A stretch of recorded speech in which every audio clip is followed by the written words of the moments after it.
ओम शांति। 29/11/2025 प्रातः मुरली। ओम शांति। बाप दादा मधुबन। मीठे बच्चे, हाँ जी बाबा, तुम सच्चे सच्चे राजऋषि हो। तुम्हारा कर्तव्य है तपस्या करना। तपस्या से ही पूजन लायक बनोगे। प्रश्न है, कौन सा पुरुषार्थ सदा काल के लिए पूजने लायक बना देता है? उत्तर है, आत्मा की ज्योति जगाने वाला तमो प्रधान आत्मा को सतो प्रधान बनाने का पुरुषार्थ करो तो सदा काल के लिए पूजन लायक बन जाओगे। जो अभी गफलत करते हैं वह बहुत रोते हैं। अगर पुरुषार्थ करके पास नहीं हुए, धर्मराज की सजाएं खाई तो सजा खाने वाले पूजे नहीं जाएंगे। सजा खाने वाले का मुंह ऊंचा नहीं हो सकता। ओम शांति। रूहानी बच्चों प्रति रूहानी बाप समझा रहे हैं। पहले तो बच्चों को समझाते हैं कि अपने को आत्मा निश्चय करो। पहले आत्मा है, पीछे शरीर है। जहाँ तहाँ प्रदर्शनी अथवा म्यूजियम में, क्लास में पहले यह सावधानी देनी है कि अपने को आत्मा समझ बाप को याद करो। बच्चे जब बैठते हैं सब देही अभिमानी होकर नहीं बैठते। यहाँ बैठे भी कहाँ कहाँ ख्यालात जाते हैं। सत्संग में जब तक कोई साधु आदि आए तब तक क्या बैठ करते हैं, कोई न कोई ख्यालात में बैठे रहते हैं। फिर साधु आया तो कथा आदि सुनने लगते हैं। बाप ने समझाया है यह सब भक्ति मार्ग में सुनना सुनाना है। बाप समझाते हैं यह सब है आर्टिफिशियल, इनमें है कुछ भी नहीं। दीपमाला भी आर्टिफिशियल मनाते हैं। बाप ने समझाया है ज्ञान का तीसरा नेत्र खुलना चाहिए तो घर घर में सोझरा हो। अभी तो घर घर में अंधियारा ही है। यह सब बाहर का प्रकाश है। तुम अपनी ज्योति जगाने बिल्कुल शांत में बैठते हो। बच्चे जानते हैं स्वधर्म में रहने से पाप कट जाते हैं। जन्म जन्मांतर के पाप इस याद की यात्रा से ही कटते हैं। आत्मा की ज्योत बुझ गई है ना, शक्ति का पेट्रोल सारा खत्म हो गया है। वह फिर भर जाएगा क्योंकि आत्मा पवित्र बन जाती है। कितना रात दिन का फर्क है। अब लक्ष्मी की कितनी पूजा होती है। कई बच्चे लिखते हैं लक्ष्मी बड़ी या सरस्वती माँ बड़ी। लक्ष्मी तो एक होती है, श्री नारायण की। अगर महालक्ष्मी को पूछते हैं तो उनको 4 भुजा दिखाते हैं, उसमें दोनों आ जाते हैं। वास्तव में उसको लक्ष्मी नारायण की पूजा कहा जाए। चतुर्भुज है ना, दोनों इकट्ठे, परंतु मनुष्य को कुछ भी समझ नहीं है। बेहद का बाप कहते हैं कि सभी बेसमझ बन पड़े हैं। लौकिक बाप कभी सारी दुनिया के बच्चों को कहेंगे क्या कि बेसमझ है? अभी तुम बच्चे जानते हो विश्व का बाप कौन है? खुद कहते हैं मैं सभी आत्माओं का बाप हूँ। तुम सब मेरे बच्चे हो। वे साधु लोग तो कह देंगे सब भगवान ही भगवान है। तुम जानते हो बेहद का बाप बेहद का ज्ञान समझा रहे हैं हम आत्माओं को। मनुष्य को तो देह अभिमान रहता है, मैं फलाना हूँ। शरीर पर जो नाम पड़ा है उस पर चलते आए हैं। अब शिव बाबा तो है निराकार, सुप्रीम सोल। उस आत्मा पर नाम है शिव। आत्मा पर नाम एक ही शिव बाबा का है, बस वह है परम आत्मा, परमात्मा। उनका नाम है शिव। बाकी जो भी आत्माएं ढेर की ढेर है, उन सबके शरीरों के नाम पड़े हुए हैं। शिव बाबा यहाँ रहता नहीं है, वह तो परम धाम से आते हैं। शिव अवतरण भी है। अभी बाप ने तुमको समझाया है सभी आत्माएं यहाँ आती है पाठ बजाने। बाप का भी पाठ है। बाप तो बहुत बड़ा काम यहाँ करते हैं। अवतार मनाते हैं तो उनकी तो हॉलिडे और स्टैम्प आदि होनी चाहिए। सब देशों में हॉलिडे होनी चाहिए क्योंकि बाप तो सबका सदगति दाता है ना। उनका जन्म दिन और चले जाने का दिन, डेट आदि का भी पता नहीं पढ़ सकता, क्योंकि यह तो न्यारा है ना, इसीलिए सिर्फ शिवरात्रि कह देते हैं। यह भी तुम बच्चे जानते हो, आधा कल्प है बेहद का दिन, आधा कल्प है बेहद की रात। रात पूरी होकर फिर दिन होता है, उसके बीच में बाप आते। यह तो एक्यूरेट टाइम है। मनुष्य जन्मते हैं तो म्यूनिसिपालिटी में नोट कराते हैं ना, फिर 6 दिन के बाद उसका नाम रखते हैं, उसको कहते हैं नामकरण। कोई छठी कहते, भाषाएं तो बहुत है ना।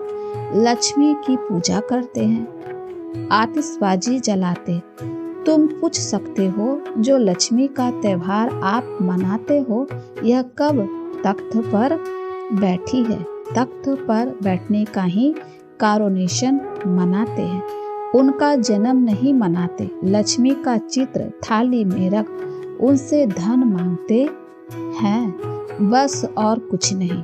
मंदिर में जाकर भल कुछ मांगेंगे, परंतु दीपमाला के दिन तो उनसे सिर्फ पैसा मांगेंगे। पैसा देती थोड़े ही हैं, यह जैसी जैसी भावना है। अगर कोई सच्ची भावना से पूजा करते तो अल्पकाल के लिए धन मिल सकता है। यह है ही अल्पकाल का सुख, कहाँ तो स्थायी सुख भी होगा ना। स्वर्ग का तो उन्हों को पता ही नहीं है। यहाँ स्वर्ग की भेंट में कोई खड़ा नहीं। तुम जानते हो, आधा कल्प है ज्ञान, आधा कल्प है भक्ति, फिर होता है वैराग्य। समझाया जाता है यह पुरानी छीछी दुनिया है, इसीलिए फिर नई दुनिया जरूर चाहिए। नई दुनिया बैकुंठ को कहते हैं, उनको हेवन पैराडाइज कहा जाता है। इस ड्रामा में पाठधारी भी अविनाशी है। तुम बच्चों को मालूम पड़ा है कि हम आत्मा पाठ कैसे बजाते हैं, बाबा ने समझाया है। किसी को भी प्रदर्शनी आदि दिखाना है तो पहले पहले यह एम ऑब्जेक्ट समझानी है। सेकंड में जीवन मुक्ति कैसे मिलती है, जन्म मरण में तो जरूर आना ही है। तुम सीढ़ी पर बहुत अच्छी रीति समझा सकते हो। रावण राज्य में भी भक्ति शुरू होती है। सतयुग में भक्ति का नाम निशान नहीं होता। ज्ञान और भक्ति दोनों अलग अलग है ना। अभी तुमको इस पुरानी दुनिया से वैराग्य है। तुम जानते हो यह पुरानी दुनिया अब खत्म होनी है। बाप सदैव बच्चों के सुखदायी ही होते हैं। बच्चों के लिए ही बाप कितना माथा मारते हैं। बच्चे के लिए ही गुरुओं के पास जाते हैं, साधुओं के पास जाते हैं। कैसे भी करके बच्चा हो, क्योंकि समझते हैं बच्चा होगा तो उनको मिल्कियत देकर जाएंगे। बच्चा हो तो उनको हम वारिस बनाए, तो बाप कभी बच्चों को दुख थोड़े ही देंगे। इम्पॉसिबल है। तो माता पिता कहकर जितना रड़ियां मारते रहते हैं, तो बच्चों का रूहानी बाप सबको सुख का ही रास्ता बताते हैं। सुख देने वाला एक ही बाप है, दुख हरता सुख करता एक रूहानी बाप है। यह विनाशवी सुख के लिए ही है, नहीं तो मुक्ति, जीवन मुक्ति कैसे पाएंगे। परंतु यह भी कोई समझेंगे थोड़े ही। यहाँ तो यह है गरीब अबलाए जो अपने को आत्मा निश्चय कर सकती। बाकी बड़े लोगों को देह का अभिमान इतना कड़ा पक्का हो गया है, जो बात मत पूछो। बाबा बार बार समझाते हैं, तुम राजऋषि हो। ऋषि हमेशा तपस्या करते हैं। वह तो ब्रह्मा को, तत्व को याद करते हैं, या कोई काली आदि को भी याद करते होंगे। बहुत सन्यासी भी हैं जो काली की पूजा करते हैं, माँ काली का पुकारते हैं। बाप कहते हैं इस समय सब विकारी है, काम चिता पर बैठ सब काले हुए हैं। माँ बाप बच्चे सब काले हैं, यह बेहद की बात है। सतयुग में काले होते नहीं, सब है गोरे, फिर कभी साबरे बनते हैं। यह तुम बच्चे को बाप ने समझाया है। थोड़ा थोड़ा पतित होते होते अंत में बिल्कुल ही काले हो जाते हैं। बाप कहते हैं रावण ने काम चिता पर बिठाए बिल्कुल काला बना दिया है। अब फिर तुमको ज्ञान चिता पर चढ़ाता हूँ। आत्मा को ही पवित्र बनना होता है। अब पतित पावन बाप आकर पावन बनने की युक्ति बताते हैं। क्या युक्ति बताएंगे?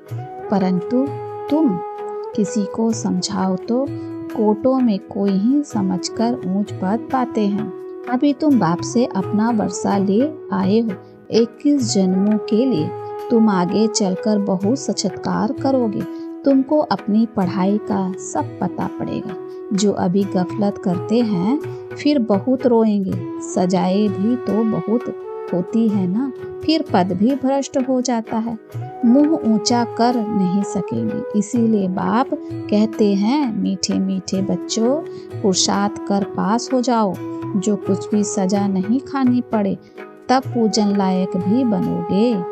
सजा खाई तो फिर थोड़े ही पूजे जाओगे। तुम बच्चों को पुरुषार्थ बहुत करना चाहिए। अपनी आत्मा की ज्योति जगानी है। अभी आत्मा तमो प्रधान बनी है, उनको ही सतो प्रधान बनाना है। आत्मा है ही बिंदु, एक सितारा है, उनका और कोई नाम रख नहीं सकते। बच्चों को समझाया है, उनका साक्षात्कार हुआ है। स्वामी विवेकानंद और रामकृष्ण परमहंस का बतलाते हैं, उसने देखा उनसे कुछ लाइट निकली तो सो तो आत्मा ही निकलती है। उनसे समझा, वह मेरे में समा गई। उसने समझा, वह मेरे में समा गई। अब आत्मा कोई आकर समा थोड़ी ही सकती है, वह तो जाकर दूसरा शरीर लेती है। पिछाड़ी में तुम बहुत देखोगे, नाम और रूप से न्यारी कोई चीज होती नहीं। आकाश पोलार है, उनका भी नाम है। अब यह तो बच्चे समझते हैं, कल स्थापना जो होती आई है वह होनी ही है। हम ब्राह्मण नंबरवार पुरुषार्थ करते रहते। जो सेकेंड गुजरता है उसको ड्रामा ही कहा जाता है। सारी दुनिया का चक्र फिरता रहता। यह 5000 वर्ष का चक्र जो मिसल फिरता रहता है, टीक टीक होती रहती है। अभी तुम मीठे मीठे बच्चों को सिर्फ बाप को ही याद करना है। चलते फिरते काम करते बाप को याद करने में ही कल्याण है। फिर माया चमाट लगा देगी। तुम हो ब्राह्मण, भ्रमरी मिसल कीड़े को आप समान ब्राह्मण बनाना है। वह भ्रमरी का तो एक दृष्टांत है। तुम हो सच्चे सच्चे ब्राह्मण। ब्राह्मणों को ही फिर देवता बनना है। इसीलिए तुम्हारा यह है पुरुषोत्तम बनने के लिए संगमयुग। यहाँ तुम आते ही हो पुरुषोत्तम बनने के लिए। पहले ब्राह्मण जरूर बनना पड़े। ब्राह्मणों की चोटी है ना, तुम ब्राह्मणों को समझा सकते हो। बोलो, तुम ब्राह्मणों का तो कुल है, ब्राह्मणों की राजधानी नहीं है। तुम्हारा यह कुल किसने स्थापन किया? तुम्हारा बड़ा कौन है? फिर तुम जब समझाओगे तो बहुत खुश होंगे। ब्राह्मणों को मान देते हैं क्योंकि वह शास्त्र आदि सुनाते हैं। पहले राखी बांधने के लिए भी ब्राह्मण जाते थे, आजकल तो बच्चियां जाती है। तुमको तो राखी उनको बांधनी है जो पवित्रता की प्रतिज्ञा करे। प्रतिज्ञा जरूर करनी पड़े। भारत को फिर से पावन बनाने लिए हम यह प्रतिज्ञा करते। तुम भी पावन बनो, औरों को भी पावन बनाओ। और किसकी ताकत नहीं जो ऐसे कह सके। तुम जानते हो, यह अंतिम जन्म पावन बनने से हम पावन दुनिया के मालिक बनते हैं। तुम्हारा धंधा ही यह है। ऐसे मनुष्य को कोई होते ही नहीं, ऐसे मनुष्य कोई होते ही नहीं। तुमको जाकर यह कसम उठवाना है। बाप कहते हैं, काम महाशत्रु है, इस पर विजय पानी है। इस पर जीत पाने से ही तुम जगत जीत बनोगे। इन लक्ष्मी नारायण ने जरूर आगे जन्म में पुरुषार्थ किया है, तब तो ऐसा बने ना। अभी तुम बता सकते हो किस कर्म से इनको यह पद मिला। इसमें मुझने की तो कोई बात ही नहीं। तुमको कोई इस दीपावली दीपमाला आदि की खुशी नहीं है? तुमको कोई इस दीपमाला आदि की खुशी नहीं है। तुमको तो खुशी है हम बाप के बने हैं, उनसे वर्षा पाते हैं। भक्ति मार्ग में मनुष्य कितना खर्चा करते हैं, कितने नुकसान भी हो जाते हैं, आग लग जाती है, परंतु समझते नहीं। तुम जानते हो अभी हम फिर से अपने नए घर जाने वाले हैं। चक्र फिर हूबहू रिपीट होगा ना। यह बेहद की फिल्म है, बेहद का स्लाइड है। बेहद का के बाप ने तो कपारी खुशी होनी चाहिए। बेहद बाप के बने हैं तो कपारी खुशी होनी चाहिए। हम बाप से स्वर्ग का वर्षा जरूर लेंगे। बाप कहते हैं पुरुषार्थ से जो चाहिए सो ले लो। पुरुषार्थ तुमको जरूर करना है, पुरुषार्थ से ही तुम ऊंच बन सकते हो। यह बाबा बूढ़ा इतना ऊंच बन सकते हैं तो तुम क्यों नहीं बन सकते हो। अच्छा, मीठी मीठी सिकलते बच्चों प्रति माता पिता बाप दादा का याद प्यार और गुड मॉर्निंग। रूहानी बाप की रूहानी बच्चों को नमस्ते। हम रूहानी बच्चों की ओर से रूहानी माता पिता बाप दादा को याद प्यार और नमस्ते बाबा, नमस्ते बाबा, शुक्रिया बाबा, शुक्रिया बाबा, शुक्रिया। धारणा के लिए मुक्तसार है पहला, जैसे बाप सदा बच्चों के प्रति सुखदायी है ऐसे सुखदायी बनना है। सबको मुक्ति जीवन मुक्ति का रास्ता बताना है। दूसरा, देही अभिमानी बनने की तपस्या करनी है। इस पुरानी छीछी दुनिया से बेहद का वैराग्य बनना है। वरदान है, हर एक की विशेषता को स्मृति में रखते हुए फेत फूल बन एक मत संगठन बनाने वाले सर्व के शुभ चिंतक भव। हर एक की विशेषता को स्मृति में रखते हुए फेथ फूल बन एक मत संगठन बनाने वाले सर्व के शुभ चिंतक भव। ड्रामा अनुसार हर एक को कोई न कोई विशेषता अवश्य प्राप्त है। उस विशेषता को कार्य में लगाओ तथा औरों की विशेषता को देखो। एक दो में फेथफुल रहो तो उनकी बातों का भाव बदल जाएगा। जब हर एक की विशेषता को देखेंगे तो अनेक होते भी एक दिखाई देंगे, एक मत संगठन हो जाएंगे। कोई किसके गलाने की बात सुनाए तो उसे टेका देने के बजाय सुनाने वालों का रूप परिवर्तन कर दो, तब कहेंगे शुभ चिंतक। स्लोगन है, श्रेष्ठ संकल्प का खजाना ही श्रेष्ठ पारलब्ध का ब्राह्मण जीवन का आधार है। श्रेष्ठ संकल्प का खजाना ही श्रेष्ठ पारलब्ध वे ब्राह्मण जीवन का आधार है। अव्यक्त इशारे अशरीरी व विदेही स्थिति का अभ्यास बढ़ाओ।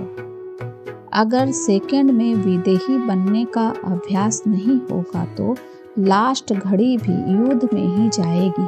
और जिस बात में कमजोर होगे, चाहे स्वभाव में, चाहे संबंध में आने में, चाहे संकल्प शक्ति में, वृत्ति में, वायुमंडल के प्रभाव में, जिस बात में कमजोर होगे उसी रूप में जानबूझकर भी माया लास्ट पेपर लेगी। इसीलिए विदेही बनने का अभ्यास बहुत जरूरी है। अच्छा, ओम शांति।